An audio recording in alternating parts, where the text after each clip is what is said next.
Hello everyone, welcome to another video. In today's video I am going to show you how to best set up typography in Elementor and define your font sizes that are dynamic and follow the screen sizes without exception. So let's get started. I already set up this demo page for this video and I placed here headings from age 1 to age 6 and I added a little text box below. Let me show you the main problem here. If we go right click here and click inspect, in the window that opens below you should click on this icon here and that will open the responsive view of the page. In your case, if it's not already selected, please click here and select responsive. That will enable you to change size of the preview. Now if we click on this and if we drag this left or right, you can see that size of the headings is not changing at all. But if we drag it a little bit more down at the specific breaking point, like here, you can see that it switches the heading size from the regular size to the smaller version of it, but that's not following the screen size again. You can see that it's not changing until it reaches another specific breaking point, in this case 768 pixels of the screen width.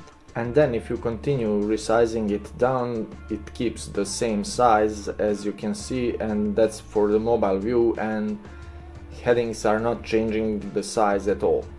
Now let me show you how these sizes are defined in the backend and how most of developers do it and beginners also.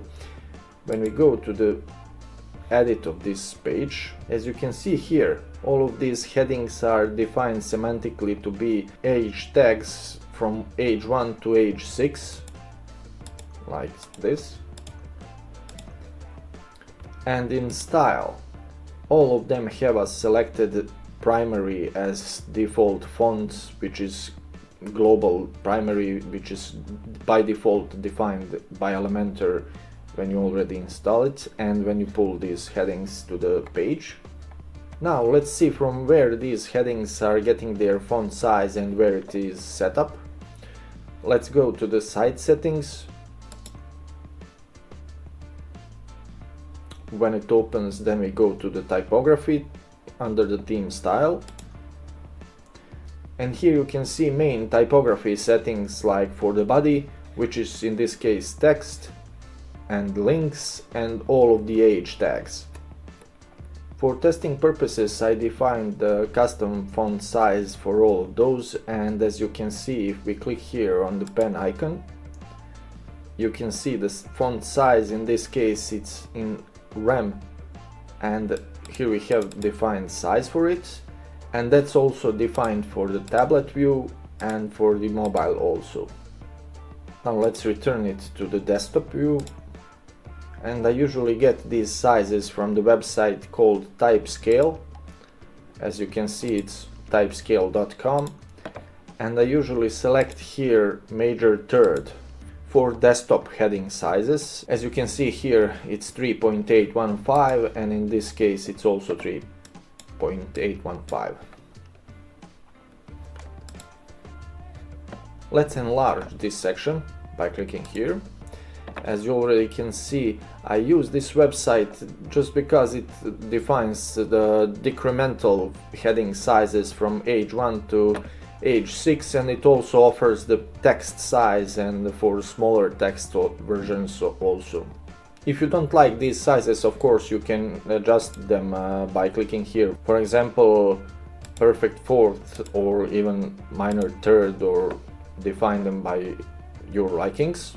But in my case, I usually use the major third or minor third depending on the situation. But for example, previously I used the major third for the desktop view, minor third for the tablet view, and minor second for the mobile view. As you can see, it reduces the size a lot. But let's switch it back to the major third.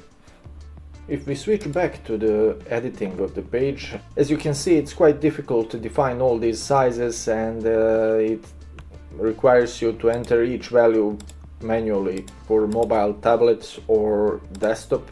or even if you use more screen sizes.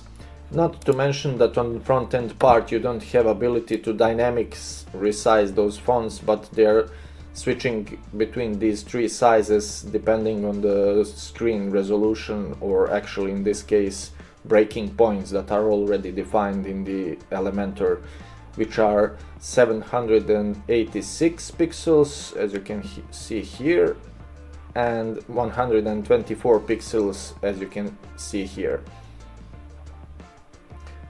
The solution for this is using a clamp functions. Let's go to this website. It's called clamp.fontsize.app. Here you can easily generate your clamp functions. For example, in this case we are going to use the type scale website sizes, and we will calculate our clamp functions and then we will move them to the Elementor. As I already said, I will use a major third for the desktop size and make sure to have it selected here. Then we can click here and it will be automatically copied. Then we can return to the clamp generator. We can leave minimum viewport width to 500 pixels as it's already generated, and we can switch this maximum viewport width to 1920, which is actually the most used screen size. And then we will switch all of these to the ramp, and here also. And as we already copied the desktop size, we will paste it here. We will remove additional E letter. Then we can return to the type scale website, and then we can switch to the major second. And then copy H1 tag size from here also. Then return to the font clamp generator, and in the minimum font size we will paste it again and remove the additional letter E. And now we have generated clamp for our website. We can copy this from here. Then we will first paste it to our notepad. And here you can remove the semicolon at the end. And here you can remove from the clamp to the left and leave only the clamp function. Now you can select it and then you can copy it. And now we will return to our editor, make sure we are still in the site settings, and we have selected H1 tag, open edit for it. And now we should click on the ramp part here and select the pen icon in the drop down. And now we can select the value and paste our copied clamp. And now it will change our font size. Now we can save the settings. If we return to the page and refresh it again, you can see that size adapted a little bit, but when we scale up or scale down the page, you can see that size of the heading is growing or shrinking depending on the action you do. Now if we shrink this page, you can see that font size also follows it, and if we shrink it below 1024 pixels, you can notice that it stops shrinking and it stays fixed. But that's the issue, because I already defined those values for the mobile in this case. As you can see here, if we click edit and go to the desktop icon, we switch to the tablet or mobile, we already have entered value, and that's what overrides our clamp function. But when we delete those, like here, and delete this one here also, and when we go save changes and we return to the page and refresh it again, now if we continue shrinking the page, you will see that on that size it continues to shrink even more and shrinks to the mobile size, and Actually, when we reach the 500 pixels, which is defined minimum viewport width in the clamp function, it will stop sizing down more, which is acceptable. Actually, if you want, you can define it in the clamp generator as the lower size and it will shrink even more, but I didn't find it useful because sometimes the fonts can get really small to read, so I would keep it like this. And now when we made this work, there is actually even better approach for this, since in some cases you might want to have this one showing as the semantically age when tag, but you want it to have the size of the h2 or even less, or vice versa. In order to solve this, we will return to the site settings. As you can see, we previously were making the changes to the typography section, but in this case we will return, and then we go to the global fonts. Here we can go add a style. I usually name it like title 1. Now we can save these changes, and we will return to our previously defined h1 tag. We can click here, and then we can copy our clamp from here, and we can return, go to the global fonts again, title 1, click on the pen icon. Under the size we should select the pen icon again and just transfer the clamp here. We can save changes, and now we should again return back, go to the typography, and under h1 tag now we should select the global and select the title 1. Save changes again. Now we can close site settings, click on the heading 1, and as you can see here it's selected like h1. But this approach is great in cases if you want to click, for example, on h2 title and have it semantically to be h2, and you want it to have a h1 size by selecting the title 1. And if we publish it and return to the front page after the publishing, refresh it, and you can see both sizes are same, but in case if you select the h2 title, you can see that it's h2, and when you select the h1 it's h1. This way you can have a different font sizes for different h tags, but keep the h tag structure as expected for the SEO purposes.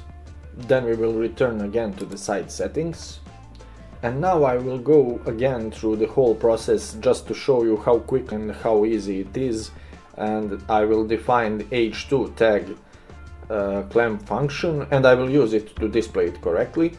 So return to the global fonts, add style, name it title 2.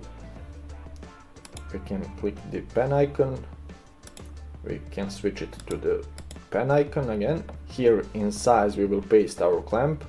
We will return to the Typescale website, select the major third, click on the h2 font size, and it will be copied. Return to the font size clamp generator, paste it here, remove additional letter, return again to the Typescale website, switch to the major second, click on the h2 from the major second, return to the font size clamp again, paste it to the minimum value, remove additional letter, and the new clamp will be generated. Now we can click copy, paste it in the notepad, remove semicolon at the end and everything before the clamp. Select whole clamp again, we can cut it, return to the site settings tab, and we can paste it here. After pasting it here, we can go to the tablet view and remove any additional font sizes that are generated there, and also for the mobile. Now we can save changes. we can switch it back to the desktop view, and since we already have now here title 2, we can return back and go to the typography, and under H2 tag we go to the custom, and in some cases in Elementor we need to refresh the page before we can see the other one here, so we will go it. And now when page refreshes, we can go again to the typography section, and then we go to the H2 tag again, and we can go to the global and select the title 2, save changes, and we are done with this too. Wait until the page saves, and then we can return to the preview and refresh it. And when we turn it to the mobile preview, when we scale the size, you can see the font size is also following. Now, to save your time, I will go through the rest of them in my own time and switch to you back when everything is ready. And now, when all of these are added, we can see that we already connected them properly, like title 6, title 5, title 4, and so on. Now we can return to our front page and refresh it. And now if we change the width of the preview, you can see that font is following, and now you can say that your website is fully responsive and it follows the best practices to use with Elementor. If you found this helpful, smash that like button and let me know in the comments what other Elementor or WordPress tips you would like to see. And hey, if you want more weekly nuggets of wisdom like this, hit that subscribe button and join our crew of dynamic creators. Until next time, stay creative, stay ambitious, and as always, stay dynamic.